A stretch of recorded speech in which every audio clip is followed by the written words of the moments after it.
Hi friends, please subscribe to Amravati Media and press the bell icon for more latest updates. Red book versus digital book, AP రాజకీయ భవిష్యత్ ఇదేనా? మంత్రి Nara Lokesh red book, మాజీ ముఖ్యమంత్రి YS Jagan digital book.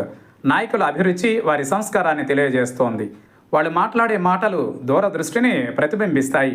మంత్రి Nara Lokesh red book కౌంటర్గా YS Jagan digital book తెరిచారు.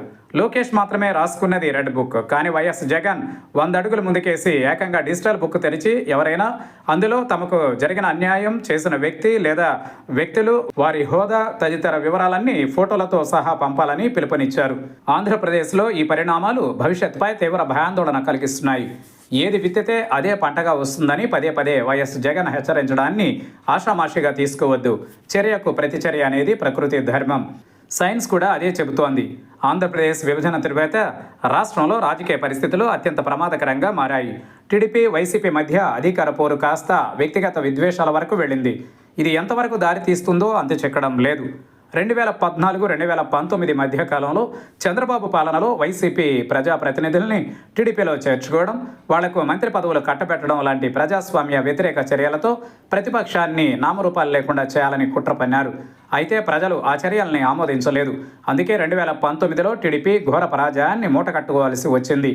అపరిమిత అధికారాన్ని దక్కించుకున్న వైఎస్ జగన్ 2019-24 మధ్య చక్కగా పరిపాలించడానికి బదులు ఘోర ఓటమితో అధఃపాతాళంలో ఉన్న టీడీపీ జనసేన నేతల్ని పదే పదే వేధింపులకు పాల్పడ్డారు. చంద్రబాబు, పవన్ కళ్యాణ్ను అనవసరంగా కెలికి ఉత్తర దక్షిణ ధృవాలను కలిపి చివరికి ఘోర పరాజయాన్ని మూటకట్టుకున్నారు.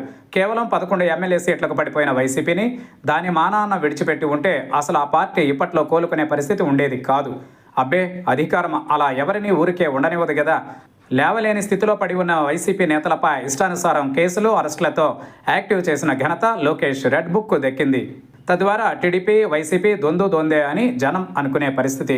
రకరకాల కారణాలతో టీడీపీ నేతృత్వంలోని సర్కార్ తీరుపై ప్రజలలో నిట్టూర్పు. ముళ్ళును ముళ్ళుతోనే తీయాలనే భావనతో జగన్ కూడా ఇటీవల డిజిటల్ బుక్ తెరుస్తున్నట్లు ప్రకటించారు. వైసీపీ నాయకులు, కార్యకర్తలు తమకు అన్యాయం జరిగితే ఆ వివరాలన్నీ కొత్తగా తెరవబోయే యాప్లో నిక్షిప్తం చేయాలని పిలుపునిచ్చారు. అంటే రేపు వైసీపీ అధికారంలోకి వస్తే వడ్డీతో సహా చెల్లిస్తామనే హెచ్చరికలు ఎలాంటి పరిణామాలకు దారితీస్తాయో ఎవరికి వారు ఊహించుకోవచ్చు.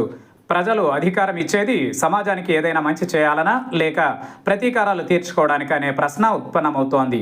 టీడీపీ నేతృత్వంలోని కూటమిపై వ్యతిరేకతతో వైసీపీకి పట్టం కడితే మళ్ళీ ఇంతకంటే దారుణమైన పరిస్థితుల్ని చూడాల్సి వస్తుంది. ఎందుకంటే అధికారం ఉన్నదే ప్రతీకారం తీర్చుకోవడానికే అన్న భావన స్థిరపడిపోతోంది.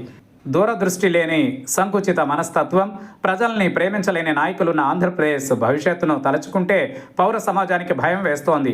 ఏ పాపం చేశామని ఇలాంటి పాలకుల చేతిలో రాష్ట్రం ఉందనే ఆవేదన కలుగుతోంది.